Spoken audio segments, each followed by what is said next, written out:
Fears to Fathom.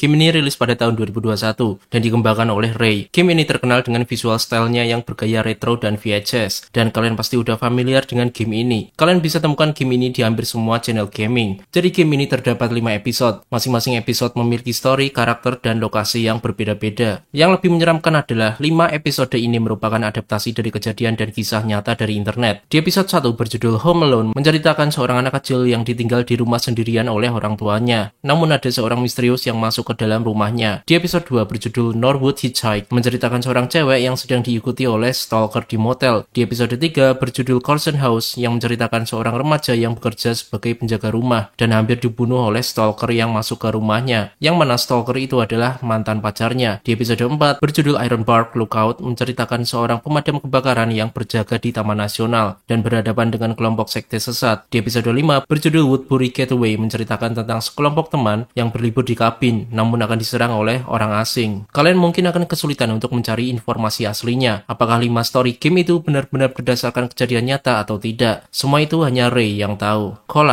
Kholat adalah game survival horror yang dikembangkan oleh Imagine.pro yang dirilis pada tahun 2015 di PC. Game ini menceritakan si tokoh utama yang akan menelusuri jejak 9 para pendaki yang hilang di pegunungan Ural Utara, Rusia, dan kalian harus menghadapi makhluk bayangan yang akan mengejar kalian di sepanjang game. Tapi tahukah kalian kalau game ini merupakan adaptasi dari insiden nyata, yaitu insiden Dyatlov Pass. Insiden ini merupakan peristiwa kematian misterius dari 9 pendaki Rusia di pegunungan Ural Utara yang terjadi pada tahun 1959. Jadi ada rombongan pendaki yang berpengalaman yang dipimpin oleh Igor Dyatlov sedang mendaki pegunungan Ural Utara. Pegunungan ini juga disebut sebagai Kholat Shackle yang artinya gunung kematian. Saat mereka mendirikan camp di area itu, sesuatu menyebabkan mereka keluar dari tenda dan melarikan diri dari tenda tanpa pakaian yang memadai. Setelah jasad kelompok itu ditemukan, penyelidikan oleh otoritas Soviet menetapkan bahwa 6 orang tewas karena hipotermia, sementara 3 lainnya tewas akibat serangan fisik. 1 korban mengalami kerusakan tengkorak yang sangat parah dan 2 mengalami luka fisik dada yang parah. Di antaranya mengalami kerusakan jaringan lunak di kepala dan wajah. Ada yang bola matanya hilang, ada yang lidahnya hilang, dan ada yang alisnya hilang. Banyak teori mengatakan bahwa kematian mereka disebabkan oleh serangan hewan, hipotermia, longsor salju, keterlibatan militer, atau bahkan mereka dibunuh. Pada tahun 2020, longsor salju ditetapkan sebagai penyebab kematian para 9 pendaki itu. Namun hal ini menjadi perdebatan publik. Chernobylite. Game ini adalah first-person shooter survival horror yang dikembangkan oleh The Farm 51 dan dipublish oleh All In Games dan rilis pada tahun 2021. Game ini menceritakan tentang seorang mantan pegawai pembangkit listrik tenaga nuklir Chernobyl yang sedang mencari tunangannya di zona eksplosif Chernobyl atau populer dengan sebutan zona 30 km. Zona ini merupakan wilayah kontaminasi radioaktif yang sangat tinggi yang luasnya 2.600 km persegi. Sesuai dengan judulnya, game ini terinspirasi dari kejadian nyata, yakni insiden meledaknya reaktor nuklir Chernobyl, kota Pripyat, Ukraina. Insiden ini terjadi pada 25 April 1986 ketika reaktor nomor 4 meledak. Akibat ledakan itu, sejumlah radiasi tingkat besar menyebar ke atmosfer. Ada sekitar lebih dari 30 orang yang tewas akibat ledakan itu, dan ribuan kematian menyusul akibat sindrom radiasi akut beberapa bulan setelahnya. Hingga sekarang, area Chernobyl masih menjadi kota yang terbengkalai akibat ledakan nuklir tadi, dan radiasi nuklir di area itu masih bisa terdeteksi sampai sekarang. Silent Hill 2. Game ini adalah survival horror third person yang rilis pada tahun 2001 di PS2 dan 2024 untuk versi remake-nya, dikembangkan oleh Bloober Team dan dipublish oleh Konami. Kalian bermain sebagai James yang sedang mencari istrinya bernama Mary yang sudah mati di kota mati yang bernama Silent Hill. Di kota ini tidak ada sama sekali penduduknya, kecuali beberapa monster. Tapi tahukah kalian kalau kota Silent Hill ini terinspirasi dari tempat asli? Jadi tempat itu merupakan sebuah kota mati bernama Centralia yang berada di Pennsylvania. Kenapa Centralia menjadi kota mati? Jadi pada tahun 1962, ada sebuah lubang bekas tambang batu bara. Jadi lubang itu digunakan sebagai tempat pembuangan sampah kota Centralia. Untuk membersihkan lubang sampah tersebut, pihak kota Centralia memutuskan untuk membakar semua sampah yang ada di lubang tersebut. Akibat pembakaran lubang sampah tersebut, api menjalar hingga ke tambang batu bara terbengkalai yang berada di bawah tanah. Jalaran api ini juga menyebar ke terowongan tambang lainnya di seluruh kota. Akibatnya, kebakaran tersebut mengeluarkan gas panas dan karbon monoksida yang bisa menyebabkan kematian. Kebakaran bawah tanah itu tidak bisa dipadamkan, dan semua warga Centralia segera mengevakuasi. Hingga sekarang kebakaran bawah tanah itu masih belum padam. Bahkan pemerintah sampai menghapus kode pos kota ini dan membarikade jalan masuk ke kota ini. Departemen Perlindungan Lingkungan dari negara bagian setempat menyebut bahwa kebakaran akan terus berlanjut hingga 1 abad jika tidak segera ditangani. Resident Evil Village.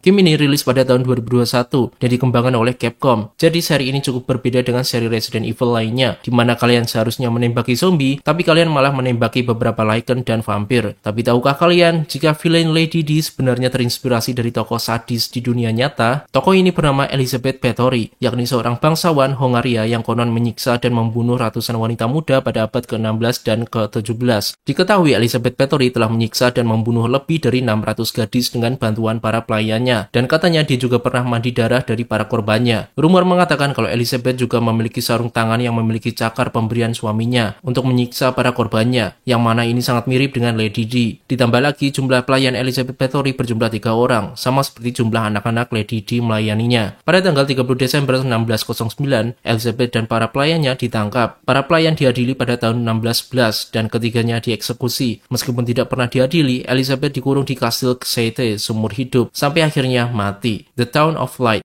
Game ini merupakan psychological horror adventure game yang rilis pada tahun 2016, dikembangkan oleh LKA dan dipublish oleh Wired Productions. Kalian akan bermain sebagai seorang pasien gadis yang dibawa ke rumah sakit jiwa bernama Volterra Psychiatric Hospital karena menderita penyakit jiwa. Di game ini kalian juga akan solve beberapa puzzle. Game ini mengangkat tema perlakuan tidak baik yang diberikan petugas kesehatan kepada para pasiennya. Tapi tahukah kalian, kalau Volterra Psychiatric Hospital merupakan tempat asli yang beneran ada di dunia? Rumah sakit ini berlokasi di kota Volterra, Italia, dan didirikan pada tahun 1888.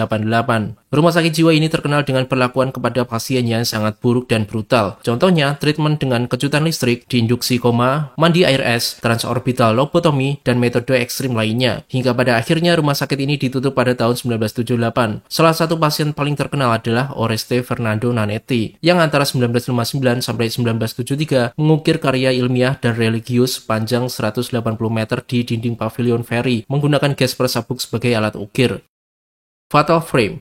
Game ini rilis pada tahun 2001 di konsol PS2. Game ini menceritakan seorang gadis bernama Miku yang sedang mencari saudaranya bernama Mafuyu yang menghilang. Miku mencarinya di Himuro Mansion. Di tempat ini kalian akan bertemu hantu dan ritual-ritual menyeramkan. Tapi tahukah kalian bahwa Himuro Mansion ini memang beneran ada di dunia nyata? Himuro Mansion berlokasi di pinggiran Tokyo. Rumor mengatakan setiap 50 tahun sekali, keluarga Himuro akan memilih satu anak perempuan untuk dijadikan tumbal. Anak perempuan itu harus diisolasi dan tidak boleh menyentuh dunia luar. Jadi anak perempuan itu akan ditali di bagian leher, kedua tangan, dan kedua kakinya. Lalu akan ditarik oleh 5 ekor sapi sehingga gadis itu akan tewas. Dan ternyata setelah kematiannya, anak perempuan itu jatuh cinta kepada lelaki yang sering menemuinya lewat jendela ruang isolasinya. Karena merasa ritualnya gagal, si kepala keluarga membantai semua anggota keluarganya sendiri, lalu bunuh. Tapi untuk cerita ini masih dipertanyakan, mengingat ini adalah urban legend. Jadi apakah Fatal Frame merupakan based on true story? Bisa dibilang ya, bisa dibilang tidak. Game ini menunjukkan tempat Himuro Mansion, yang mana ini memang beneran ada. Tapi untuk cerita yang dimasukkan ke dalam game ini sangat tidak akurat sama sekali. Contohnya melawan hantu dengan ngefoto. Ya, kita tahu kalau itu jelas gak mungkin. Dan bahkan di package gamenya tertulis based on true story. Yang anehnya hanya ada di versi North America. Apakah ini gimmick marketing? The Dark Pictures, Little Hope. Game ini rilis pada tahun 2020 oleh Supermassive Games. Game ini merupakan survival horror interaktif, yang mana kalian akan dihadapkan dengan pemilihan keputusan yang akan membawa kalian di ending yang berbeda. Menceritakan tentang kawanan mahasiswa dan dosen yang nyasar ke sebuah kota mati bernama Little Hope. Dan ternyata kota ini memiliki sejarah yang sangat kelam, yakni insiden eksekusi penyihir massal pada abad ke-16. Dan insiden di dalam game ini didasarkan pada kejadian nyata. Mayoritas orang akan menyebut insiden Salem Witch Trials, namun ternyata bukan. Insiden sejarah di kota Little Hope merupakan adaptasi dari kejadian Andover Witch Trials. Menurut sejarah, Andover Witch Trials memiliki korban tuduhan sebanyak 45 orang yang dituduh sebagai penyihir. Pada tahun 1692, penduduk Andover pertama yang dituduh adalah Martha Carrier dan saudara tirinya Roger Tutaker yang seorang dokter, dituduh menggunakan ilmu penyembuhan. Bahkan istri dan anaknya juga dituduh. Pada akhirnya Martha dieksekusi. Tudingan yang tak masuk akal lainnya juga dialami oleh dua wanita lokal Andover, yakni Mary Lacey dan putrinya Mary Lacey Jr. Mereka berdua dituduh oleh Joseph Ballard, dan Mary Lacey menuduh ibunya sendiri agar Mary Lacey dan putrinya bebas dari tuduhan sihir. Tapi Mary Lacey Jr. malah menuduh keduanya. Betapa mengerikannya tuduhan-tuduhan sebagai penyihir waktu itu. Orang tidak bersalah aja bisa digantung dengan asal tunjuk. Total jumlah orang yang dieksekusi hanya 3 orang, termasuk Martha Carrier. Outlast 2.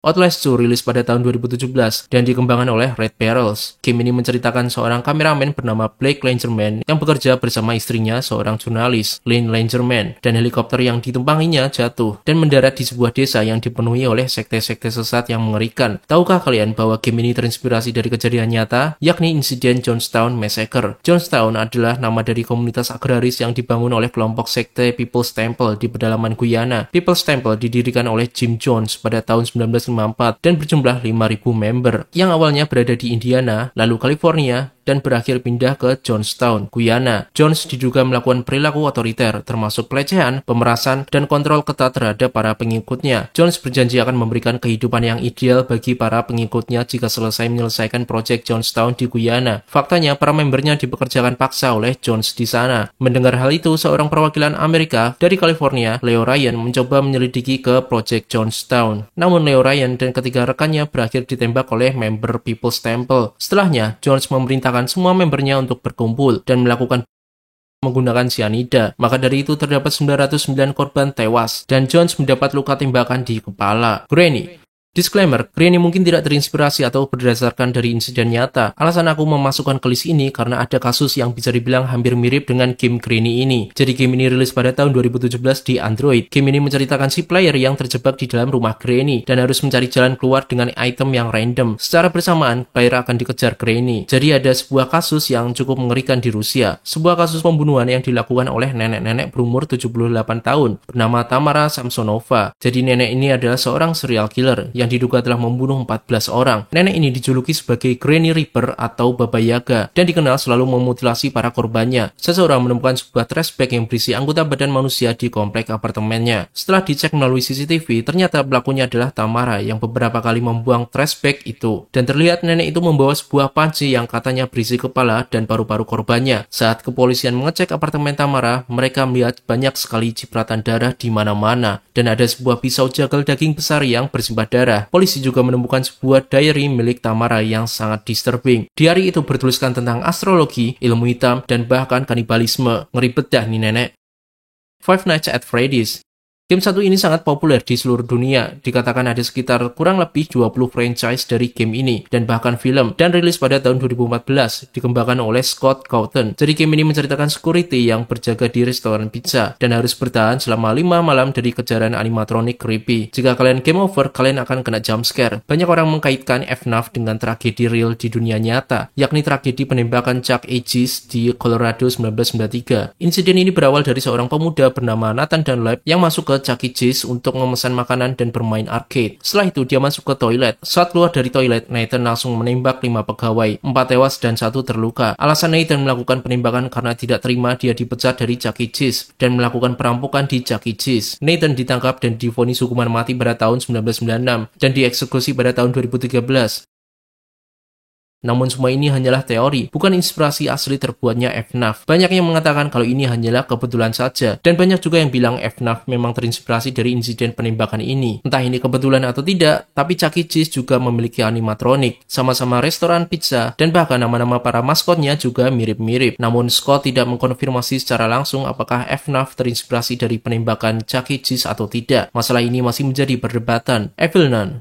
Ini adalah salah satu game yang sangat terkenal dimainkan oleh banyak streamer dan content creator. Evil Nun rilis pada tahun 2018 dan dikembangkan oleh Keplerians. Awalnya berjudul The Nun, lalu diganti menjadi Evil Nun. Game ini menceritakan si player yang akan berlibur di summer camp, namun ternyata dijebak oleh suster jahat yang bernama Sister Madeline, dan si player harus keluar dari asrama Sister Madeline dengan item random. Lore dari Sister Madeline sangatlah disturbing. Setelah dia kehilangan putrinya, dia belok menjadi suster yang sesat. Dia melakukan ritual untuk menghidupkan kembali putrinya dengan cara menangkap anak-anak dan dijadikan tumbal, dan bahkan dijadikan budak, dan dia menyembah iblis. Tapi tahukah kalian kalau game ini terinspirasi dari kejadian nyata? Tapi kejadian ini tidak ada sama sekali unsur demonik di dalamnya. Jadi insiden ini terjadi di Irlandia pada tahun 1922. Ada sebuah tempat bernama Magdalene Laundry. Tempat ini adalah tempat di mana para suster memperbudak para gadis untuk bekerja di laundry. Bahkan para suster itu menculik banyak gadis untuk dipekerjakan paksa di laundry ini. Dan ini adalah hasil gambar dari seorang gadis yang menjadi korban penculikan di sana. Beberapa elemen dari kejadian asli lainnya dijadikan easter egg di dalam game, jika kalian ada yang ngeh. Dan ada lebih dari 30.000 gadis dan wanita diculik oleh para suster itu. Laundry ini akhirnya ditutup pada tahun 1996, dan ada sekitar 155 kuburan wanita tanpa ada tanda yang ditemukan di area laundry itu. Meskipun tidak ada unsur satanik seperti Sister Magdalene Laundry merupakan insiden yang cukup menyeramkan. Jadi itulah beberapa list game horor yang berdasarkan kejadian, tempat, dan tokoh nyata. Dan sebenarnya ada beberapa game terlarang yang teradaptasi dari insiden ekstrim lainnya, seperti Ethnic Cleansing, JFK Reloaded, Super Columbine Massacre RPG, Vitek Rampage, dan lain-lain. Aku sudah bikin video itu sebelumnya, kalian tonton aja kalau ada yang belum nonton.